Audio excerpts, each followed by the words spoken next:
வணக்கம். நமது ஒளி தீபம் சேனலுக்கு ஆதரவு தர அனைத்து நல்ல உள்ளங்களுக்கும் நன்றி. இன்றைக்கி என்ன பதிவுனா, பிரபலத்தின் பின்னணி பாடகர் எஸ்பி பாலசுப்ரமணியம் அவர்களுக்கு எம்எஸ் விஸ்வநாதன் என்ன ஒரு சிறப்பு பட்டம் கொடுத்தாரு, அவர் கொடுத்த பட்ட பெயர் என்ன, செல்ல பெயர் என்னன்னு பார்க்க போகிறோம். அதுக்கு முன்னாடி எஸ்பிபி அவர்களுடைய சிறப்பு என்ன, அவருடைய பெருமை என்னான்னு ஒரு சிறிய பதிவு இது.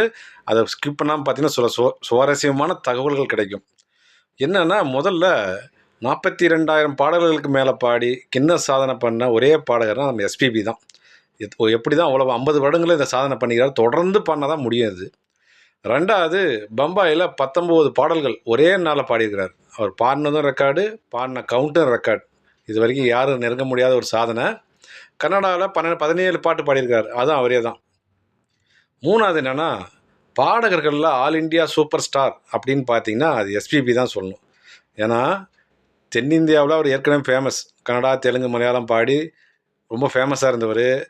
ஏக் துஜே கேலியில் ஹிந்தியில் பாட போய் அதுக்கப்புறம் சல்மான் கானுக்கு தொடர்ந்து பாடி இன்றைக்கி ஆல் இண்டியா லெவலில் ஒரு பாடகரை தெரியும்னா அது எஸ்பிபி தான் சொல்லணும். இது உங்களுக்கே தெரிஞ்ச விஷயந்தான். ஏன்னா வடநாட்டில் பாடுற பாடகர்கள் இங்கே தெரியாது, இங்கே இருக்கிறவங்களும் அங்கே தெரியாது.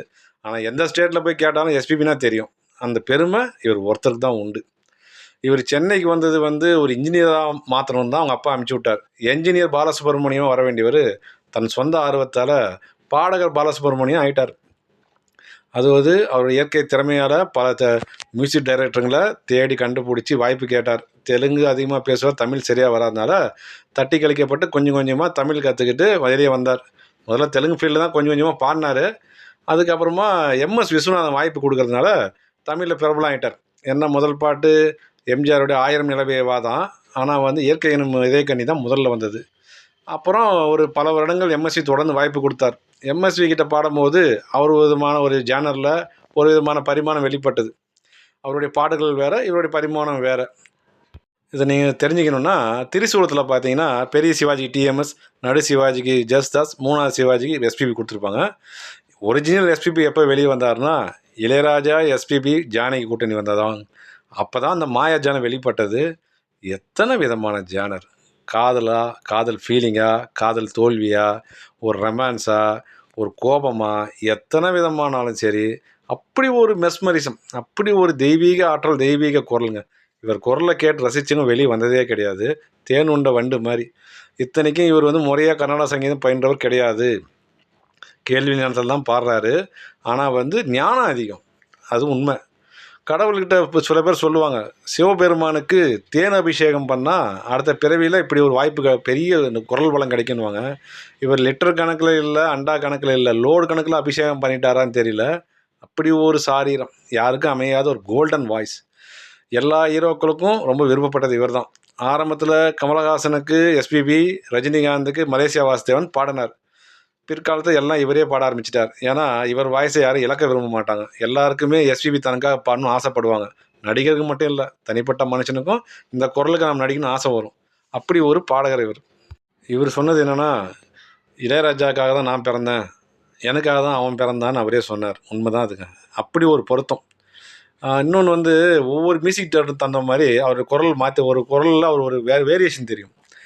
டிஆர் பாடத்தில் பார்த்தீங்கன்னா இளையராஜா பாடத்தில் பாடுற சாயிலே தெரியாது, வேறு மாதிரி குரலாக இருக்கும். ஹிந்தி படத்துக்கு போனீங்கன்னா தமிழ் பாடகர் மாதிரி பாடினாங்க எடுபடாது. அங்கே சுச்சுவேஷனே வேறு. அங்கே பக்கா ஹிந்தி பாடகர் மாதிரியே பாடுவார். அவருடைய ஆஸ்தான பாடகரே முகமது ரஃபி தான், ஹிந்தி பாடகர். அவரை ரோல் மாடலாக எடுத்து அவர் மாதிரியே பாட ஆரம்பித்து தான் அவர் வெளியே வந்தார்.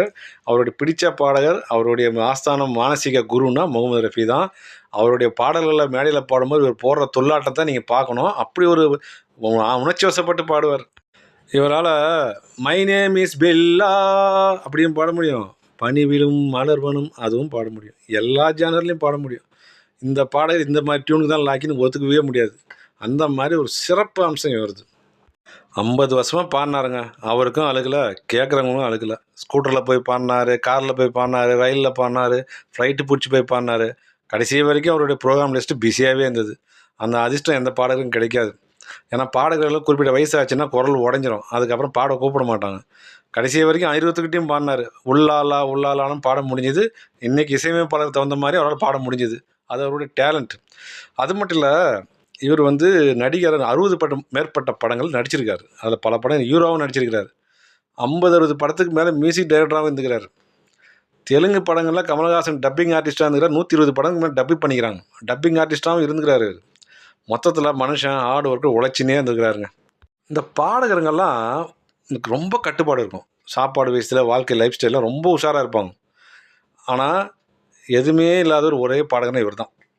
பெரும்பாலும் பாடகருங்க வந்து கூல் ட்ரிங்க்ஸு, இந்த குளிரான ஐட்டங்கள், அது இல்லாமல் ஆகாத பொருள் தொடமாட்டாங்க. குரல் வளம் பாதிச்சுன்னா போயிடும், லைஃபே போயிடும். ஆனால் அண்ணா அப்படி இல்லை.